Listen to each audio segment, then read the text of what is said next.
When you come back from a funeral, you think it's over. You think you left the grave behind. But some funerals don't end at the graveyard. They follow you home in silence. You feel it in the air. You sense it in the way your house suddenly feels heavier. You wake up the next morning and something inside you whispers, something changed yesterday. Maybe it wasn't just a burial. Maybe it was a message. Because there are things that you should never bring home after a funeral. Not in your hands, not in your words, not in your heart. Some people carry dust, others carry doubt. Some bring back objects, others bring back darkness. And Allah, in His mercy, keeps sending you these moments to remind you that every funeral you attend isn't just for the one who left, it's also for the one who watched. The question is, did you hear what that silence was trying to say? Because if you didn't, what you carried home might already be changing you. Stay with me till the end. Tonight, we're not just talking about death. We're uncovering 6 warnings from Allah that can protect your home, your peace, and your soul. The cry, that questions Allah. When you walk back home after a funeral, silence travels with you. The world outside continues. Cars pass, children play, doors open and close. Yet inside you, time has stopped. Your mind replays their smile, their last words, their laughter, and your heart asks the one question you never said out loud. Why? You sit on your bed, your hands still trembling. You can smell the same air they once breathed. You can see the empty space they once filled. And in that moment, grief walks in like a heavy guest. It sits beside you, uninvited, and refuses to leave. At first, you simply cry. Then the tears turn into thoughts, and the thoughts begin to whisper, why did this happen now? Why to someone so kind, so good, so young? Why did Allah take them when I still needed them? This is the point where sorrow tries to become rebellion. It begins quietly. You don't even realize that your pain is trying to teach your faith how to speak. You want to believe, but the ache keeps asking questions that faith cannot answer with logic. And so the storm inside begins. My dear heart, listen carefully. The one who created you also created the day your soul will return. He wrote every breath before you even entered this world. And He wrote the same for the one you just buried. That moment of departure was not random. It was a part of their story. A story written by the author of mercy. You see, grief makes the world feel cruel. But it isn't the world that is cruel. It's that we love deeply in a place that was never meant to be forever. This world was only a hallway, not a home. And every soul must one day step through the final door. When you feel anger at that truth, remember this. You are not being punished for loving them. You are being reminded of who gave them to you in the first place. Love is never lost. It simply returns to its source. So breathe. Let the tears fall. Don't silence them. Just make sure your heart speaks faith while your eyes speak pain. Say softly to yourself, I don't understand this, but I trust my Creator. You don't need to have perfect faith to say that. Even broken trust counts when it is pointed in the right direction. Allah does not ask you to smile through grief. He asks you to hold on to Him while your world shakes. Sometimes people will tell you to move on, to stop crying, to be strong. But strength isn't about silence. It's about remembering who holds your soul when you can't hold yourself. Every tear you shed is recorded. Every sigh that escapes you is heard. Even the pain you cannot describe is already known, because the one who took your loved one is the same one who promises healing. If you could see what He sees, if you could see the reunion He is preparing, you would cry less from loss and more from awe. You think they are gone, but perhaps they are only ahead of you, waiting in a garden where no one grows old, where smiles never fade and where love never breaks. Until then, you are asked to live with trust, to pray not for answers, but for acceptance. To say, if you allowed this, there must be good in it, even if I can't see it now. Each time you choose faith over frustration, you build a bridge between this world and the next. Each time you breathe patience instead of anger, you polish your soul with light. And one day, that same light will guide you to the one you lost. Don't think of death as the end of love. It's simply the beginning of love without distance. They are not in the dark, they are in peace. And you will be too when you surrender. Do you remember the moments you prayed for them when they were sick? Those prayers did not disappear, they turned into mercy that still reaches them. Do you remember the times you smiled at them without words? That smile is still written beside their name in the book of good deeds. Nothing beautiful is ever wasted in Allah's plan. Maybe this loss came to pull you closer. Maybe it came to remind you that hearts are not meant to hold forever, only to borrow. Maybe Allah took someone you loved so that you would finally remember the one you need. Don't let your pain make you forget His kindness. Even now, in your sorrow, you are being protected. Even now, the same Lord who took them is holding you gently through the storm. Sometimes He breaks your heart just to rebuild it in the right direction. Sometimes He takes someone away not to punish you, but to pull you out of a comfort that was making you forget your purpose. You might not understand it today, but one day you will look back and say, if that loss hadn't happened, I would have never found myself. Grief can either chain you or change you. It can either make you bitter or bring you back to Allah. You choose which one it becomes. And if you ever feel guilty for smiling again, remember your loved one would want you to live, not to wither. They would want your prayers, not your despair. They would want to be remembered with peace, not pain. So live in a way that turns your love for them into light. Let that light guide others. Let it be the proof that grief can lead to goodness. When you miss them, speak to Allah about them. Tell Him how much you love them, how empty life feels without them, and ask Him to hold their soul in peace until you meet again. He listens. He always does. Not one whisper of pain ever goes unnoticed. One day, when the world goes quiet and your eyes close for the last time, you'll see that same soul again. And you'll realize they never really left. They were just waiting at the gate of eternity, and your patience was the key that opened it. So for now, let your grief become a kind of prayer. Let every heartbeat that aches remind you that love is proof of life, and life itself is proof of Allah's mercy. He took what He gave, and what He gave was always meant to return to Him. You are not being punished. You are being prepared to see that what you called loss was actually love being carried back to its true home. And when you truly believe that, your tears will still fall, but they will fall with peace. They will fall as worship, the fear that follows you home. When you come back from a funeral, the world looks the same, yet something inside you feels different. The air seems heavier, the house quieter, even the ticking of the clock sounds louder than before. You sit down, but your heart doesn't sit with you. It keeps racing as if it's trying to run away from something unseen. That's when fear walks in slowly, quietly, but very surely. It doesn't come with noise or screams. It comes with silence. You lie in bed that night, staring at the ceiling, replaying the scene again and again, the coffin being lowered, the sound of soil hitting the wood, the moment the grave was sealed, and then it hits you, one day that will be me. The thought alone sends a chill through your entire body. You try to shake it off. You tell yourself, everyone dies, it's normal, but the mind doesn't stop. It keeps whispering, what if I'm next? What if I'm not ready? The heart beats faster, the chest tightens, and suddenly sleep feels far away.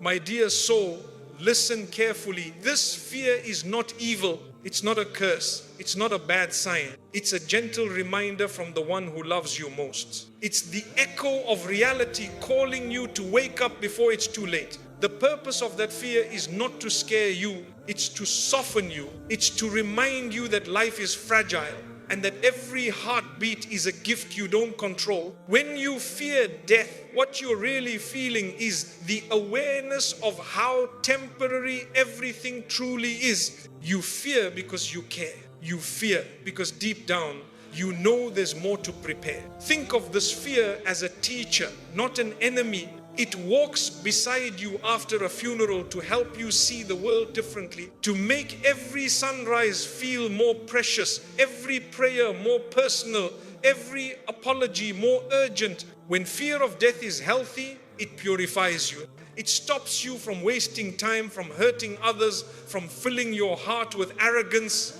It reminds you that one day you'll stand before the same Lord you just called upon for mercy for the one who left. But when fear becomes too loud, when it steals your sleep and fills you with panic, you need to talk to your Creator. Not with fancy words, not with long speeches. Just whisper from your heart, please calm me, I'm scared. And you'll feel it, the quiet reassurance that only faith can bring. You'll realize that the one you fear meeting is the same one who's been protecting you your entire life. The same one who carried you through pain, who forgave you when you slipped, who waited for you to turn back every time you wandered. Fear should never make you run from Allah. It should make you run to Him. Close your eyes for a moment and imagine this. Every time you remember death and your heart trembles, an angel writes down a reward for you. Because remembrance of death humbles the soul, and humility is beloved to your Lord. You're not supposed to live in terror. You're supposed to live in truth. Fear becomes dangerous only when it paralyzes you. But when it guides you, it becomes a mercy. So instead of asking, what if I die soon? Ask, if I die soon, am I at peace with the people I love? Have I asked for forgiveness? Have I fixed what's within my control? These questions won't make the fear vanish, but they'll turn it into clarity. Many people run from thoughts of death by distracting themselves. They scroll through their phones, watch endless videos, bury their minds in noise. But silence is healing if you face it with faith. The fear only grows in darkness. It fades when you bring it into prayer. Each time you kneel, you are telling that fear, I know where I came from. I know where I'm going. I'm not lost. Sometimes, after attending a funeral, people avoid graveyards altogether. They say it's too scary, I can't go back. But the truth is, the graveyard doesn't want to harm you, it wants to teach you. It's not a place of horror, it's a place of honesty. Everything there is silent, yet every grain of sand is preaching to you. This is where your pride ends, where your name fades, where only your deeds remain. And if you listen with your heart, that realization doesn't fill you with dread, it fills you with direction. You begin to live differently. You begin to love differently. You stop delaying your prayers. You forgive faster. You stop chasing the kind of success that dies with you. That's what the fear was trying to do all along. It was trying to wake you. The Prophet once said that remembering death often softens the heart. Why? Because it makes you see how small this world really is. The arguments, the jealousy, the endless comparison, all of it fades beside one simple truth. We all end up in the same earth. So the next time fear sits beside you, treat it kindly. Say to it, you're right, I need to be ready. But I'm not alone. Remind yourself that preparation doesn't mean perfection. It means progress. It means living today as if it could be your last, not in panic, but in peace. If you've been distant from your prayers, start again tonight. If you've been harsh to someone, call them. If you've been ungrateful, look up and say, thank you for still giving me time. Each small step weakens the fear, because fear loses its power when you act with faith. The believer walks with balance between hope and fear. Too much fear and you break, too little and you forget. But when the two walk together, your soul stays awake and steady. There's a strange thing about this fear. The more you talk to Allah about it, the calmer it becomes. The less you talk about it, the heavier it feels. That's because fear only grows in silence. But when you pray, it transforms into guidance. You might still wake up in the middle of the night, sometimes thinking about your own funeral. That's not madness, that's awareness. Whisper a prayer in the dark. Ask for mercy, ask for ease, ask to die in peace when your time comes. Then close your eyes and rest. You've already turned fear into faith. And when morning comes, let that fear become motivation. Let it make you kinder to people, gentler in speech, more sincere in your deeds. Let it make you prepare your heart every day so that death never finds you unprepared. Because death is not coming to steal from you. It's coming to take you to where you truly belong. Once you understand that, the fear stops chasing you. It begins to walk behind you quietly as a reminder, not a threat. And instead of being haunted by death, you become guided by it. You start to see each day as a chance to fix, to grow, to love, to forgive, you start to notice that every breath is borrowed time, and every borrowed thing must eventually return to its owner. That's not scary, that's beautiful. So don't fight the fear. Don't run from it. Sit with it. Talk to Allah through it. Let it melt into your prayers. Let it shape your purpose. Because when you live with awareness of death, you begin to live with awareness of life. You start to taste every moment, every smile, every prayer, because you know none of it is guaranteed tomorrow. And when that day finally comes, when your eyes close for the last time, you'll realize the fear that once chased you was actually the hand of mercy guiding you home. The dust that reminds you who you are. When you leave the graveyard and the wind brushes against your clothes, you might notice small traces of soil clinging to you. Tiny brown marks that came from the ground where someone you loved now rests. You wipe them away almost without thinking, yet something in your chest pauses for a second. That dust you're shaking off, it once formed a living body, and one day it will welcome yours. You open your hands and see the fine grains between your fingers. They look harmless, but they hold every secret of life and death. They remind you that no matter how high you rise, the ground is still your beginning and your end. We live chasing tall buildings, wide homes, shining clothes, but everything you own today will one day return to this same dust. Every car, every key, every nameplate will fade until only soil remembers you. That's what the dust tries to tell you. When you walk away from a burial, remember me, you will come back. It's not meant to frighten you, it's meant to humble you. It's meant to remind you that the real honor is not in how people see you now, but in how you will be received when you return to the earth. You might think the grave is silent, but it's not. It speaks to the soul of everyone who listens. It whispers, do not be proud of what will one day decay. It says, use your time while you can still walk above me. When you see the soil covering a coffin, don't just see loss. See truth. See how gentle the earth is. It never refuses anyone. It doesn't care if a person was a king or a beggar, a scholar or a sinner. It opens for all equally, without hesitation. That is humility. And that is what we must learn from it. Every handful of dirt that touched your loved one is a message. Prepare, because one day others will stand where you stood. But how quickly we forget. We drive away, wash our hands, return to our routines, and the memory of that soil fades like water on skin. Yet somewhere deep inside, a small piece of the lesson stays. That's Allah's mercy. He plants awareness even through grief. Sometimes when you look at your hands after washing off the dirt, you feel light, but you also feel empty, because that dust carried more meaning than you realized. It was a reminder that your body and that soil are not strangers. They are made of the same design, connected since the beginning of time. When pride tries to grow in your heart, remember what you're made of. When anger rises, remember where you'll return. When jealousy burns, remember that both of you will lie in the same ground. Dust makes no room for ego. We build walls between each other while alive, but in death, all walls fall. The richest man and the poorest child sleep side by side in the same silence. The earth equalizes what the world divides. That's why the Prophet ﷺ once reminded us to visit graves to remember, not to feel fear, but to gain perspective, to remember that all our noise ends in quiet. All our speed ends in stillness. All our pride ends in dust. When you think of dust, you might imagine something dirty or unworthy, but in truth, it's one of the most sacred creations. From it came prophets, leaders, thinkers, and you. Allah chose to breathe life into clay, not gold.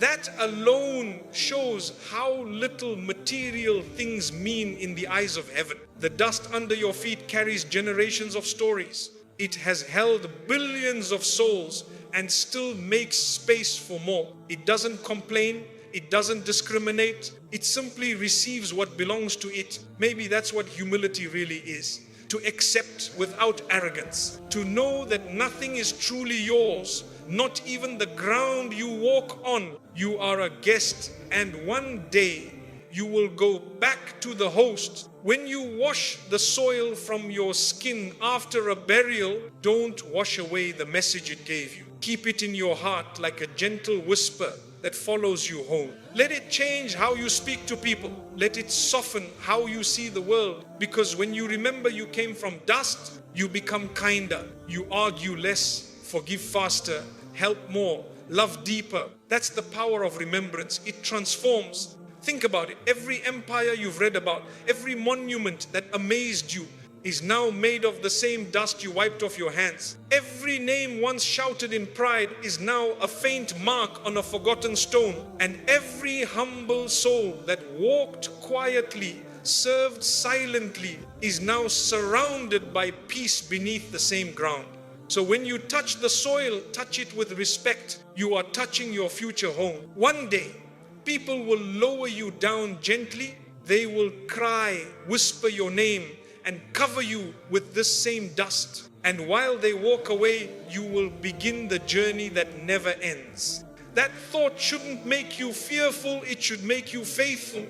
It should make you live today with purpose, with grace, with softness. Because the one who remembers their origin never loses their direction. Dust is not just a reminder of death, it's a reminder of value. It says you may look small, but you carry something divine within you. If Allah can create beauty, mercy and strength from soil, then surely He can bring peace from your pain. Next time you see dust on your clothes after a burial, don't rush to brush it off. Pause, look at it, let it speak. Let it tell you that everything temporary will fade and everything meaningful will remain. Let it remind you that one day, when others wash their hands after your burial, the message will continue through them. This cycle of returning is not cruel, it's completion. So walk gently on this earth. You're walking on what you'll become. And when your time comes, may the same earth that you respected embrace you with peace. Because in the end, the dust doesn't just remind you who you are, it reminds you who made you and how everything that leaves your hands eventually returns to His. The tongue that forgets respect. When a funeral ends, the air around you changes. It's as if the world slows down for a moment. The sound of footsteps becomes softer, the conversations turn into whispers, and for a short while, every person feels fragile, human, and equal. But as time passes, that sacred silence begins to fade. People start talking again. At first, it's quiet and gentle. May God have mercy on him. What a beautiful prayer that was. But slowly, the tone changes. Words become careless. The atmosphere that was filled with reverence begins to fill with noise. And this is where many hearts stumble, because right after witnessing death, right after being reminded of eternity, some people forget the weight of their own tongue. They start discussing who cried, who didn't, who attended, who stayed behind, who seemed sincere, who didn't look sad enough. The funeral becomes a story, a topic, a headline for the day. Yet that tongue which just recited prayers, that tongue which moments ago asked for mercy, now begins to harm the same soul it was praying for. My dear brothers and sisters, that is one of the quietest forms of disrespect. It's not loud, it's not violent, but it poisons the purity of the moment. The Prophet taught us that after death, a person's dignity must be protected even more than before, because they can no longer defend themselves. They can no longer speak back, explain or clarify. Their record is sealed and only Allah can judge what's inside. When we speak about someone who has passed, we are treading on sacred ground. Every word we utter becomes a witness, either for us or against us. That's why silence is sometimes the most powerful form of respect. It's not coldness, it's wisdom. It's the heart saying, I've just seen death with my own eyes. Let me not spoil the lesson by using my tongue carelessly. But how often do we forget that? We return home and the stories begin. Did you see how the family reacted? Did you notice who didn't show up? Do you think he lived a good life? We begin to dissect what we have no right to dissect. Every time we speak about someone who can no longer speak for themselves, an angel writes those words down. Not just the facts, but the tone behind them. And Allah knows the intention behind every conversation. When you attend a funeral, your heart is supposed to become softer. But when your tongue forgets respect, it hardens again even faster than before. You see, the funeral isn't a social event. It's not a place for judgment or curiosity. It's a place for reflection. It's a mirror showing you your own ending. And if after seeing that, your first instinct is to talk about others, then you didn't really see, you only looked. The tongue is small, but it carries enormous power. It can heal or it can harm, build or break, pray or poison, all within a single breath. And when that breath is taken right after standing beside a grave, the weight of those words becomes even greater. Think about the one who has passed. They spent their final moments leaving this world, and the last thing they deserve from us is silence filled with mercy, not conversations filled with judgment. The one who gossips after a funeral forgets that they too will one day lie in that same stillness, and others will one day speak about them. What do you want to be said about you when you can no longer answer? We often think gossip is just talk, but in the eyes of faith, it's a wound that reaches a soul that can no longer heal itself. And while that person rests quietly, our words either bring them peace or unrest. When you walk away from a grave, let your tongue walk in silence. Let your lips remember the prayers they spoke and not waste them with careless talk.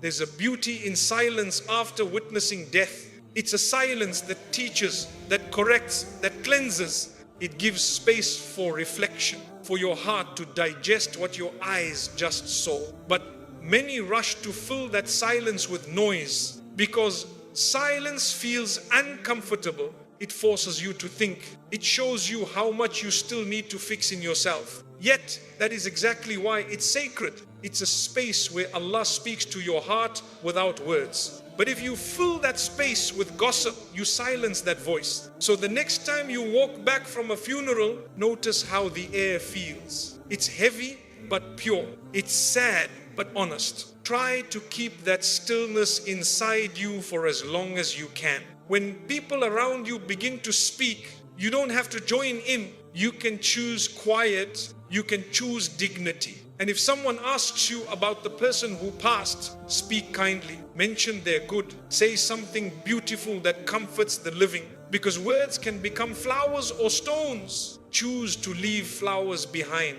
And if you don't know what to say, say nothing. Silence never needs forgiveness, but careless words often do. Every time you restrain your tongue, you polish your heart. Every time you stop yourself from adding to gossip, you build a wall between your soul and sin. And Allah sees that. He rewards you for words you never said, for conversations you quietly walked away from, for the dignity you protected even when no one noticed. The tongue that forgets respect after a funeral is the same tongue that will regret when its own day comes. So teach it humility now. Think of your loved ones who have passed. Would you want people to speak of them carelessly? Would you want strangers analyzing their faults? Then promise yourself you will never do that to someone else's loved one. Because the measure of your respect for others often reflects your awareness of your own end. Death humbles all of us, and the tongue should be the first thing that bows. So let your voice carry mercy. Let your words be light. Let your speech remind people of goodness, not gossip. When you stand beside a grave, speak softly or don't speak at all. Because the earth beneath your feet is listening. It's reminding you, soon you too will be spoken about. And every word you used will return to you. You are not only judged for your silence, you are judged for what you break with your voice. So choose peace over opinion. Choose prayer over discussion. Choose compassion over curiosity. Because one day your name will echo in someone else's conversation after a funeral. And in that moment, you will hope, you will beg that their tongues remember what yours once forgot, the object that holds you to the past. After every funeral, when the house becomes quiet and the guests begin to leave, you walk through the rooms and everything suddenly feels different. The same furniture stands where it always stood. The same curtains move softly with the evening breeze. But the air feels heavier, because now every object in the house carries a memory. You pass by a chair and your mind whispers, that's where he used to sit. You look at a cup and your heart remembers, she used to drink from this every morning. The world hasn't changed, yet nothing feels the same. You find yourself holding on to the smallest things, a comb, a scarf, a pen, as if your grip could stop time from moving forward. You clutch it close, hoping it will bring them back somehow. But all it brings back is the ache of missing them. And that's where the test begins. Because love is pure, but attachment can quietly turn into a cage. There's a difference between remembrance and refusal to let go. One heals you, the other keeps you frozen in yesterday. You sit with their clothes folded neatly in a cupboard, and sometimes you open the door just to smell them again. It's as if the scent carries a heartbeat. You stand there, breathing in the memory, and for a brief second, it feels like they never left. But then you close the door, and reality waits on the other side. Silent, patient, honest. That's when you realize that memories are not meant to replace what's gone. They're meant to remind you who it came from. Every object that belonged to the one you lost carries a story, but stories are meant to be read, not lived in forever. You can hold the memory without holding the pain. You can honor the past without letting it trap your heart. There's nothing wrong with keeping a few items that comfort you. A photo, a letter, a small belonging that reminds you to pray for them. But when your home becomes a museum of sorrow, when every corner whispers they're gone, it's time to return those memories to their rightful place. Your heart, not your hands. Grief often makes us believe that by holding on, we are being loyal, but real loyalty is not in keeping objects, it's in continuing their goodness. The love you had for them doesn't die with them, it changes shape. It moves from physical presence to spiritual connection. You can no longer speak to them directly, but every time you do something kind in their name, every time you feed someone hungry, every time you make a prayer for their soul, a light reaches them where words cannot. The Prophet once said that ongoing charity benefits the one who has passed. That means you can transform your love into continuous mercy. That's far more powerful than a closet full of memories. Sometimes the hardest part of grief is not losing the person.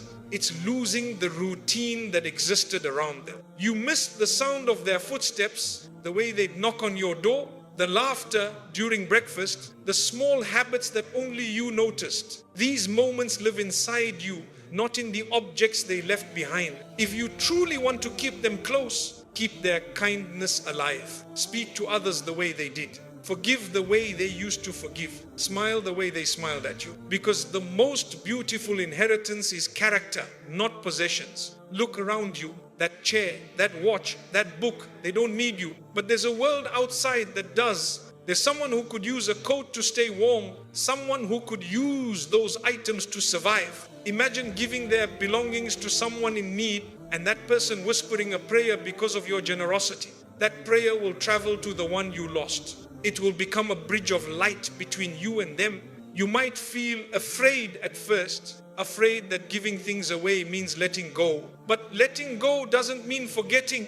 It means allowing peace to enter where pain has stayed too long. Even the smallest act of charity brings calm to a restless heart. When you give from what belonged to them, you are not losing them. You are helping their legacy live longer than the objects ever could. Think of it like this. If they were here, they'd want you to keep growing. They'd want you to laugh again, to find peace again.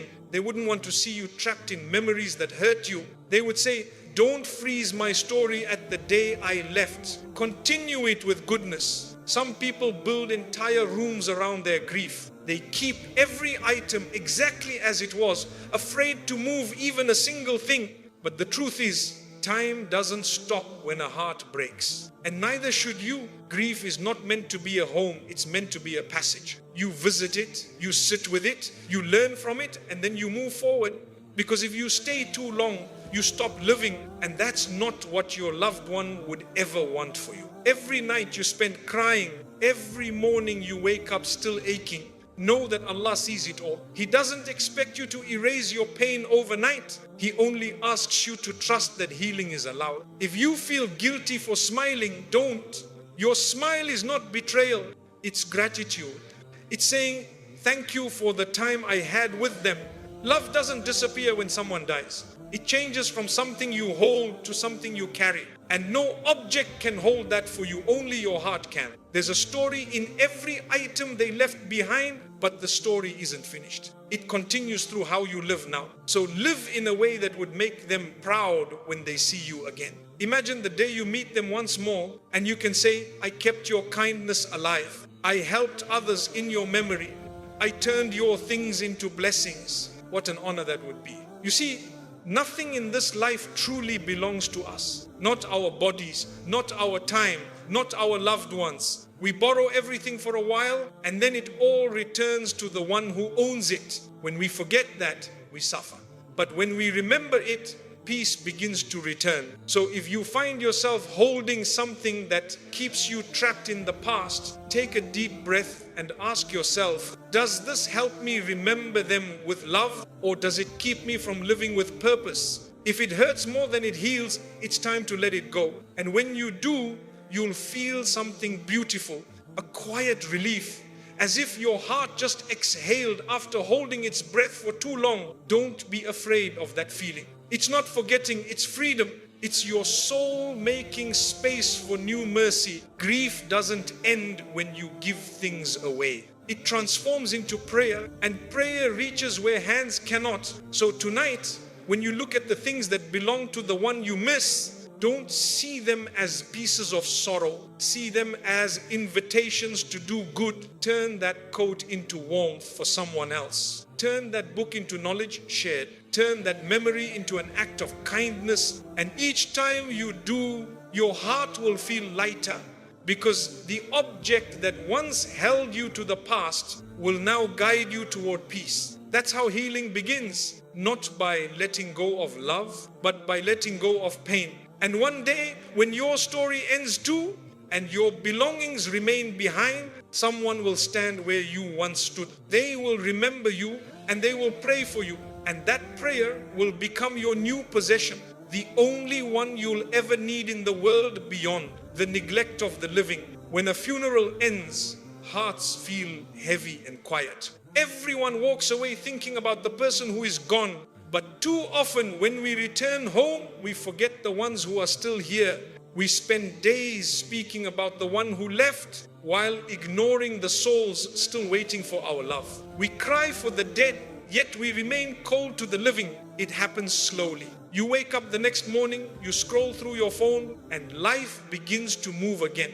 The sadness fades, but the lesson fades with it. That is what Allah calls us to notice. Not just the loss, but the message behind the loss. Because every death is not only a farewell, it's a gentle warning to love better, to care deeper, to stop taking the breathing ones for granted. You might have parents who sit quietly in the next room. They may not ask for much, but their eyes still wait for your smile. Their ears still hope to hear your voice. After a funeral, remember them first.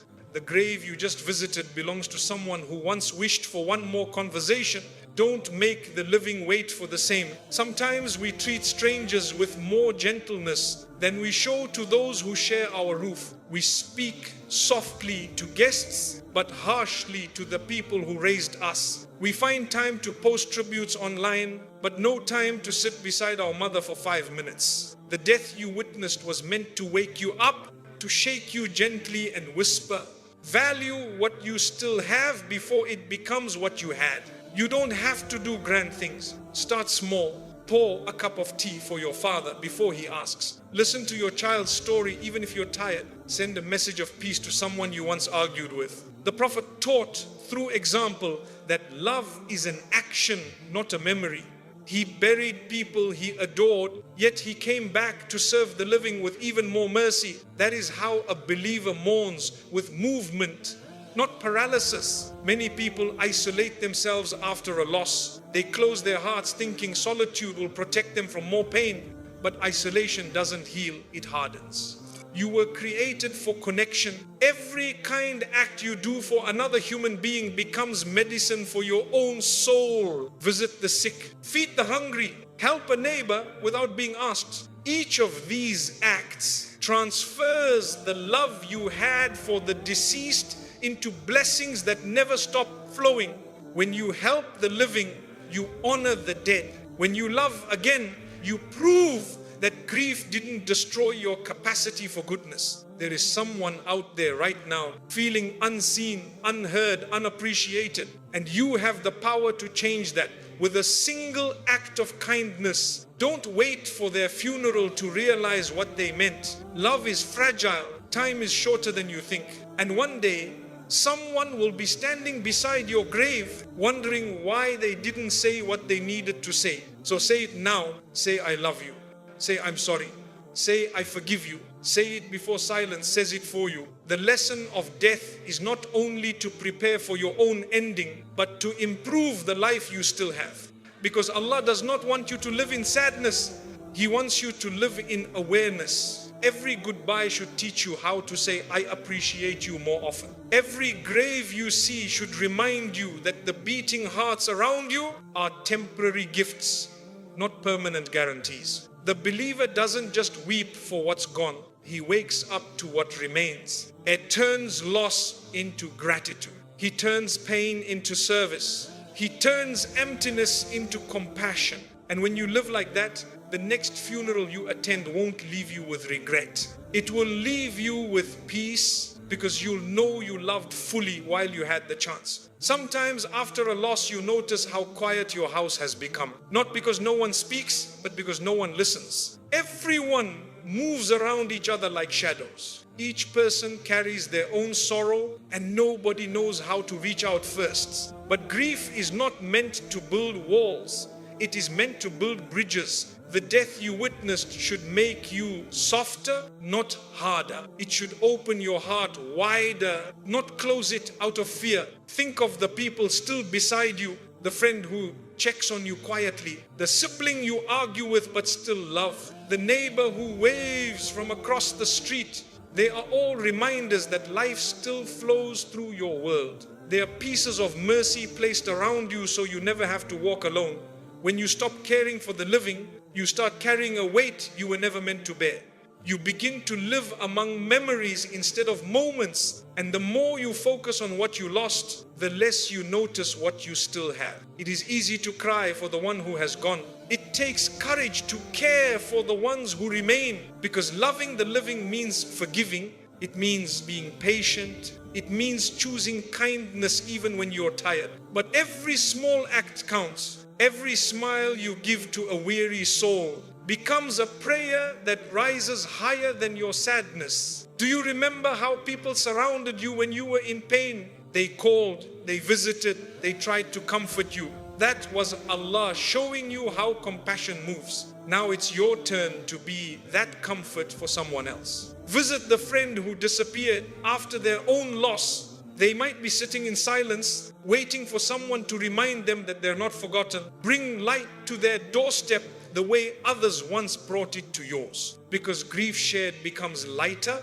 but grief ignored becomes heavier for everyone. Sometimes we convince ourselves that nobody needs us, that our small efforts won't change anything. But kindness doesn't need to be loud to be powerful. A small gesture, a short message, a sincere prayer. These things weave unseen threads between hearts. They make the world softer, and they remind you that you still have purpose. Life doesn't pause after a funeral. It quietly asks, what will you do with the time that remains? Don't waste it replaying what cannot return. Use it to plant seeds of love that will outlive you. Call the person you've been meaning to call. Apologize before your pride speaks louder than your heart. Give before you are asked. Every act of love is an act of remembrance, Because love itself comes from the same source that gave you life. And when you share it, you honor both the Creator and the creation. There will be days when you still feel empty. When you wake up and the world feels gray again, on those days, don't fight the sadness. Hold it for a moment, then turn it into a prayer. Please let this pain make me kinder, and then do one small good deed before the day ends. That deed becomes your bridge out of loneliness. You might not see the results now, but every time you choose kindness over withdrawal, you repair something unseen inside you. The wound begins to close quietly. The light starts to return gently. This is how Allah heals, through motion, through service, through the simple act of remembering others. The living around you are not random. They are part of your test, part of your healing, part of your path back to peace. Maybe Allah left them with you because they need your patience. Maybe you need their presence to learn gratitude again.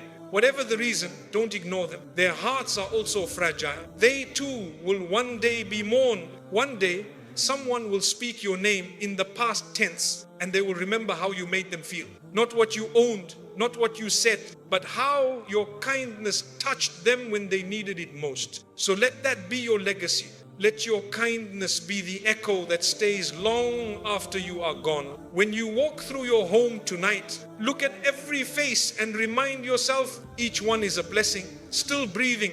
Each one is a chance to earn forgiveness. Each one is a door through which mercy can enter your life. Don't wait for another funeral to start appreciating life. Start now. Start with the next heartbeat. Start with the next word that leaves your mouth. Let it be gentle, healing, true, because one day these same people will stand over your grave, and in that moment the love you showed them will become the prayers that surround you. That is how the circle of mercy continues, from the living to the dead, and from the dead back to the living.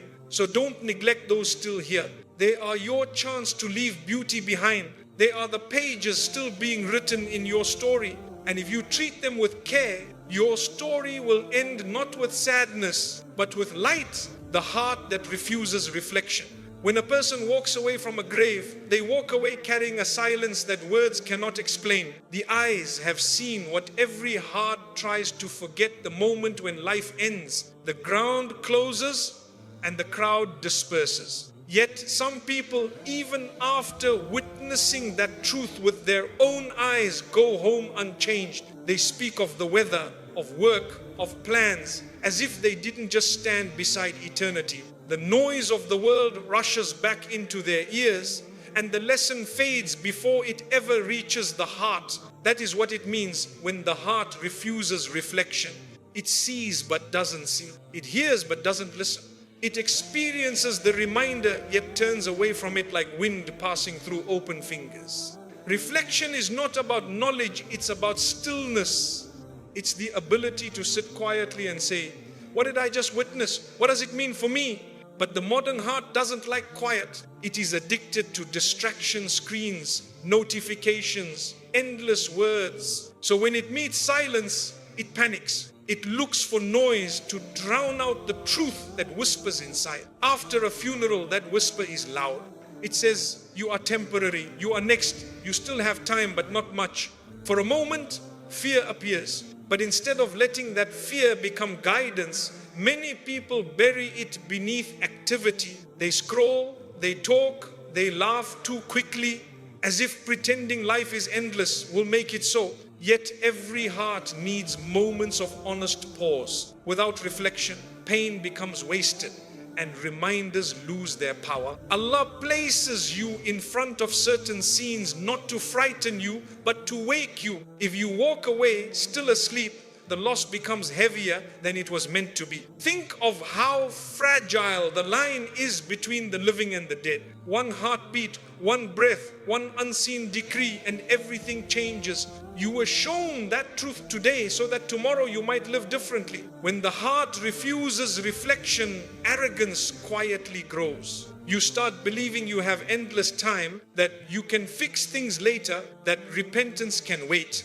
But death has never waited for anyone. Reflection is not about despair, it is about direction. It doesn't say life is meaningless. It says life is meaningful, so use it well. It's not a voice of fear, it's a voice of mercy. Because a heart that still feels shaken is a heart that can still return. Sit for a moment after the funeral crowds have gone. Close your eyes and breathe. Ask yourself, if that grave were mine, would I be ready? The answer may hurt, but that hurt is a gift. It's a doorway to sincerity. The Prophet taught that remembering death softens the heart. That means every funeral is an opportunity to polish your soul. The people who feel nothing are the ones truly at risk. Because when the heart stops responding, guidance becomes harder to hear. You can't force reflection, but you can invite it. Start by slowing down. Walk without your phone for a few minutes. Look at the sky. Think about how small we are compared to the vastness around us. That smallness is not humiliation, it's clarity. It reminds you that pride has no place in a creature made to return to dust. When you allow reflection, you change the way you treat others. You stop holding grudges. You stop wasting time proving yourself to people who will also return to the same soil. You begin to choose kindness because you've seen where anger leads to nothing that lasts. Reflection turns every ordinary act into worship. When you eat, you remember provision. When you wake, you remember mercy. When you see someone smiling, you remember how fleeting happiness is and how precious it becomes when shared. The heart that refuses reflection is like a locked room. Light tries to enter, but the windows are covered. Every funeral, every hardship, every warning is a knock on that door. If you ignore it long enough, the knocking stops. And silence of that kind is not peace, it's spiritual numbness. So, my dear brothers and sisters, let every reminder soften you, not exhaust you. Let every loss push you closer to the one who never leaves. Because each reflection brings a new layer of peace. When you finally sit with the reality of death, you stop fearing it, you start preparing for it. You begin to see that life is not about duration, but about direction. It's not about how long you live, but how awake you are while you're living. And if today's reminder touched even one small corner of your heart, hold it close before the world distracts you again. Because the hardest heart is not the one that broke from grief, it's the one that never paused to feel. When you finally sit alone after the noise of the day, you might feel a small ache inside. That ache isn't weakness, it's awareness trying to surface. It's your heart saying, don't let what you saw today fade like smoke. The reflection begins quietly. It doesn't ask for candles or long speeches, only honesty. It asks you to look at your life the way you looked at that grave, with truth, with humility, without pretending. Ask yourself a simple question. Am I using my time the way I wish I had when my time runs out? Are the people I love sure of my love? Or will they learn it too late? Have I thanked the one who gave me breath this morning? These questions don't hurt you, they heal you. They clean the dust that gathers over the heart. Because hearts don't harden overnight. They harden when reminders are ignored, when pain is covered by laughter that isn't real, when silence is feared instead of welcome. Sit with that silence. It's not your enemy, it's the classroom where your soul learns. In silence, you remember the small details.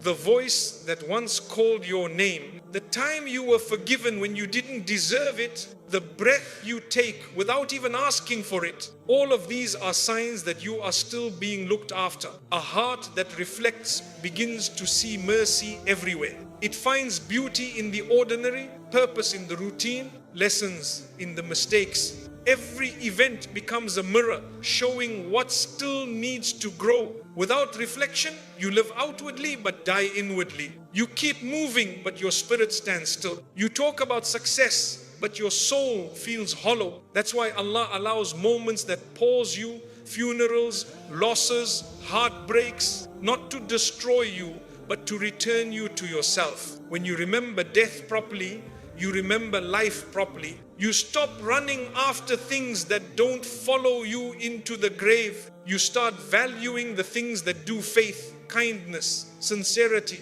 You realize that what truly matters fits easily in a heart, not in a house. Reflection softens arrogance. It turns I deserve into I'm grateful. It turns I'll do it later into I'll do it now. It turns why me into maybe there's wisdom here. That's how you know your heart is healing. It begins to translate pain into patience. Look back at every hardship you faced. You survived them all. Maybe you didn't come out unscarred, but you came out wiser. Each scar is proof that you were being shaped, not ruined. Each disappointment was a mirror saying, not this, not yet.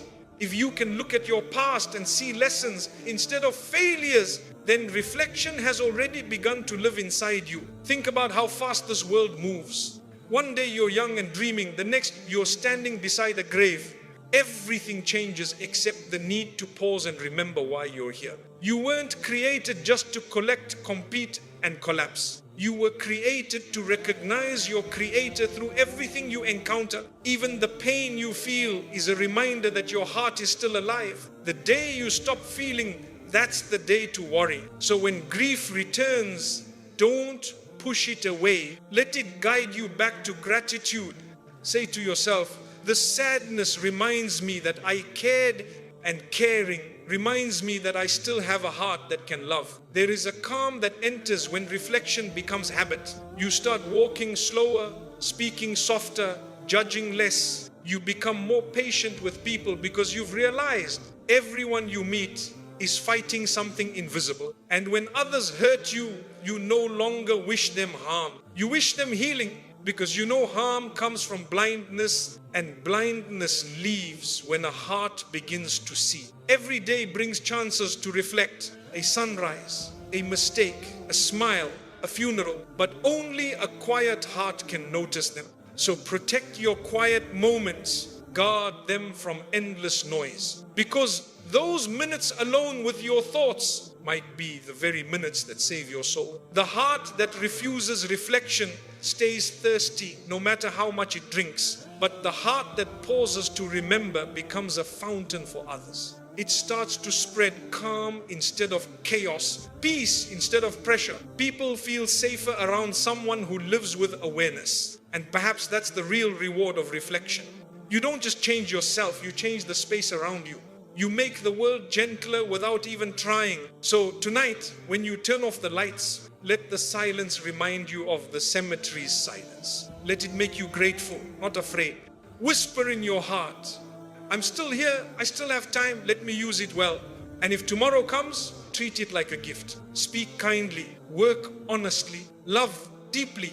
Because the one who lives with reflection doesn't waste days waiting for miracles. He turns every ordinary day into one. The funeral was for you too. When you walk away from a funeral, you might think the story ended there. You lower the coffin, whisper a prayer, and then life slowly pulls you back. But sometimes that funeral wasn't only about the one who left. Sometimes it was a message written for the one who watched. Maybe it was for you. Every burial carries two lessons. One spoken to the soul that returned to its creator, and one whispered to the soul still walking on earth.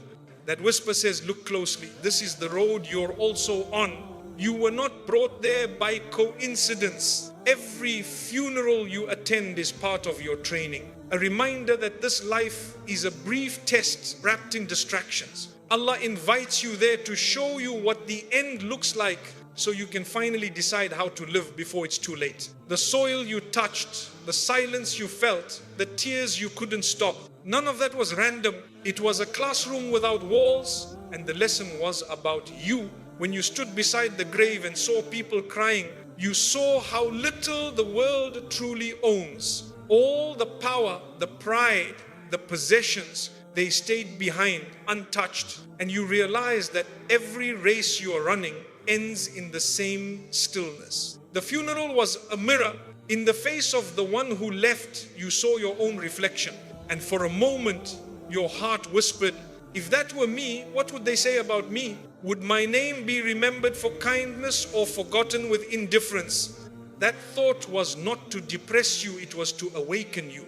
Because death, when understood, gives meaning to life. It tells you that what matters most isn't what you own, but what you leave in the hearts of people and the record of heaven. Look around at the people who walked away from that grave.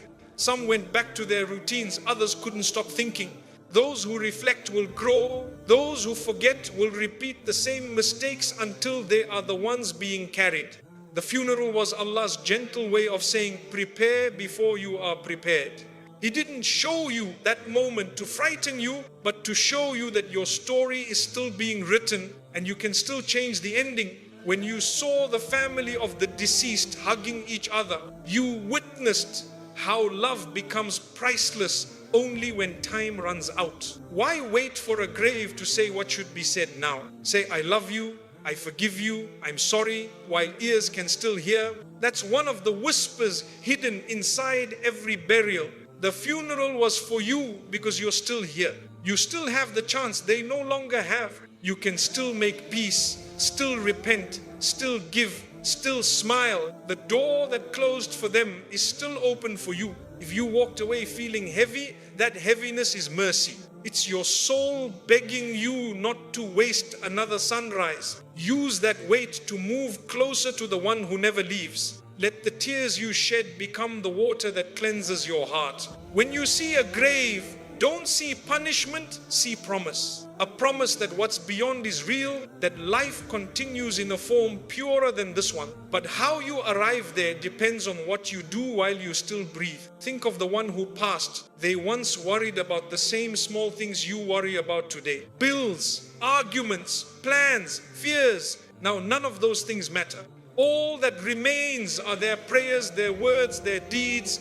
One day, the same will be true for you. That realization is not meant to sadden you. It's meant to set you free from wasting your time on what dies with you. It's meant to make you live with purpose so that when your own funeral arrives, people will remember not your wealth, but your warmth, not your status, but your sincerity.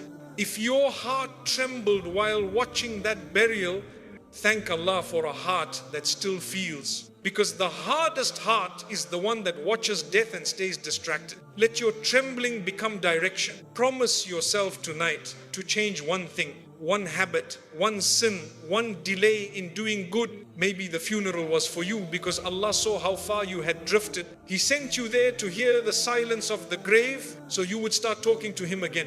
He showed you an ending so that you would begin again. When you stood beside that soil, He was whispering, this will one day hold you too. Make sure you enter it with peace. The grave doesn't care about titles. It doesn't separate the famous from the forgotten.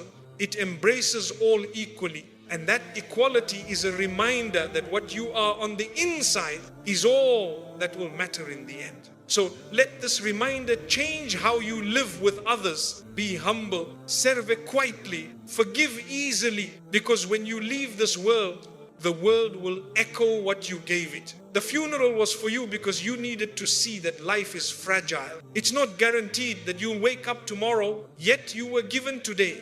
That alone is proof of mercy. So use it to fix, to give, to heal, to pray. If you truly understood that the funeral was a message, you would live lighter. You would stop carrying grudges that break your peace. You would start appreciating mornings instead of complaining about them. You would see every small blessing as a miracle you still get to experience. The grave teaches equality. Reflection, after it teaches gratitude. Together, they guide you back to balance, to a heart that beats with awareness and hope, not fear. So tonight, remember this, you weren't just a guest at that burial, you were a student. The soil, the silence, the tears, they were your teachers. And their lesson was clear. Live now in a way that you would want remembered when your time ends. The funeral was for you too, to remind you that the one who took them is still giving you time. Don't waste it. Don't wait for another goodbye to finally start living correctly. Let this reminder be enough. And when you close your eyes tonight, whisper softly to yourself, the message reached me. I will live differently tomorrow, because that is all Allah wanted to reach your heart before He calls you home. You see, my dear brothers and sisters, the day you stood in that graveyard was not just a day of loss. It was a day of awakening. Something inside you shifted, even if you tried to hide it. For a moment, your heart became quiet, your mind became clear, and the world that once seemed so important felt small. That is the beginning of guidance. When the noise of life pauses long enough for you to truly hear your soul, don't let that moment fade away. Don't bury the lesson with the body you just buried, because the funeral you attended was also a mirror for your own story still unfolding. Every tear you shed was a reminder that you still have a chance to rewrite your ending. You were shown that farewell so that you would start preparing for your own. You were shown a life ending so that you would stop living carelessly. It was Allah saying to you, look, this is where every path leads. Use your time wisely. Each heartbeat you feel right now is mercy. Every morning you wake up is proof that the gates of repentance are still open. Every breath is an opportunity to turn back before your name is whispered at another funeral. Some people see death and grow fearful. Others see it and grow faithful. The difference lies in reflection. Fear makes you hide from reality. Faith makes you walk toward it with calm. So let what you saw soften you, not scare you. Let it make you gentle with the people around you, because you now know how quickly they can disappear. Let it make you generous with your time, because you now know how short it really is. Go home and look around. Every face you see is temporary. Every voice you hear is a blessing that can vanish in a second. Love them now. Forgive them now. Appreciate them now, because one day you will wish for even one more conversation. Maybe the funeral was for you because Allah saw your heart growing hard. He wanted to soften it again through the reminder of mortality. He wanted you to remember that this world is not your destination, it's only a stop. The people you lose don't disappear, they simply go ahead of you to a place where you'll follow. When you remember that, grief turns into hope. You start living with purpose instead of panic. You begin to prepare with peace instead of fear. And preparation isn't about perfection. It's about sincerity. It's about waking up each day asking, how can I leave the world a little better than I found it? That's the kind of reflection that turns ordinary days into worship. Let the funeral teach you to love quietly, to do good without expecting thanks, to pray as if every prayer might be your last, and to smile as if every smile might heal someone's pain. Those are the small acts that write your legacy. When you think of the person who passed, pray for them. Each prayer you send becomes a light in their new home. And those same prayers clean your own heart too, because you can't wish mercy for someone without feeling mercy within yourself. Sometimes you'll feel guilt after someone dies. You'll think, I should have called more, I should have been there. But guilt doesn't bring peace, action does. Honor their memory by changing how you treat the living now. Be present, be kind, be patient. That's how you heal both your heart and theirs. Remember, the most beautiful way to prepare for your own departure is to make the world gentler while you're still here. Be the reason someone smiles again. Be the person whose absence will leave prayers, not complaints. One day, when your own time comes, you'll realize that the fear of death was unnecessary. Because for the one who lives with reflection, death isn't an ending, it's a reunion. A reunion with the one who created you and with the souls you've loved and missed. Until then, live like someone who understands the value of breath. Speak words that heal, not hurt. Spend your energy on what will outlast you. And when life gets loud again, remember that quiet moment at the grave. Remember how fragile everything felt. Hold that truth close and let it guide your choices, because every funeral you witness is a whisper from Allah. It says, you still have time, don't waste it. It says, come back before you are brought back. The one who listens to that whisper begins to see life differently. They stop competing in what fades and they start investing in what remains. They find beauty in prayer, strength in patience, and purpose in every hardship. They live ready, not fearful, but prepared. So, my dear brothers and sisters, when you next stand beside a grave and hear the silence of the earth, don't walk away empty. Walk away aware. Let that silence speak louder than any sermon. Let it change you quietly from within.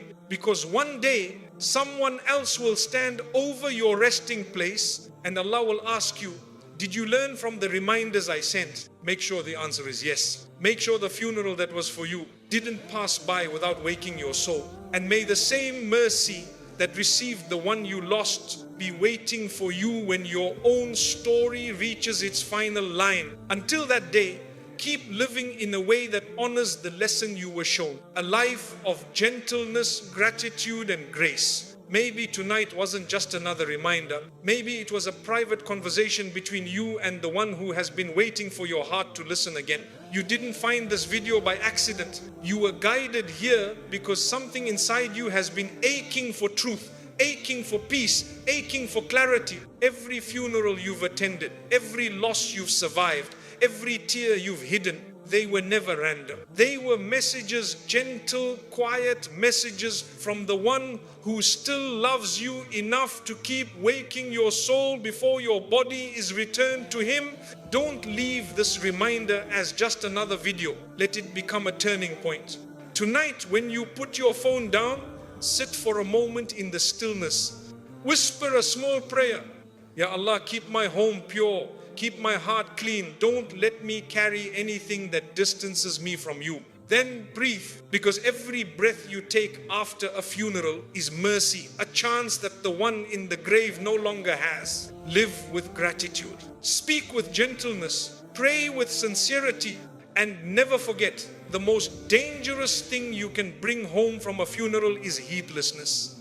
And the most beautiful thing you can bring home is remembrance. May Allah purify your home, soften your heart, and bless you with the peace that never leaves. The peace that comes from knowing you're walking back to Him, aware, awake, and ready. Until we meet again, keep your soul alive with remembrance. Because one day, your own story will be read aloud, and you will wish you had listened to moments like this a little longer.